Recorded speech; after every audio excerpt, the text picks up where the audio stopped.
நடிகராக வேண்டும் என்ற கனவோடு சினிமாவுக்குள் வந்தவர் தான் பிரவீன் காந்தி. ஆனால் இவருக்கு எதிர்பார்த்த வாய்ப்பு அவ்வளவு பெரிதாக அமையவில்லை. இதனால் இயக்குனர் பிரியதர்ஷனிடம் துணை இயக்குனராக பணிபுரிய ஆரம்பித்தார். 1997ஆம் ஆண்டு ரட்சகன் படத்தின் மூலமாக இயக்குனராக அறிமுகமானவர்.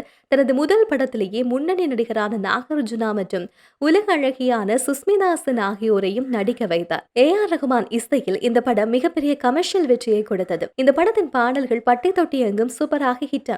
இந்த படத்தின் பாடல்கள் எல்லாம் பட்டி தொட்டி எங்கும் ஹிட் ஆனது. இந்த வெற்றியை தொடர்ந்து ஜோடி படத்தை இயக்கினார். அந்த படமும் பெரிய வெற்றியை பெற்றுக் கொடுத்தது. பின்னர் பிரசாந்த் நடிப்பில் ஸ்டார் படத்தை இயக்கினார். அந்த படத்தில் துணை நடிகராகவும் நடித்தார்.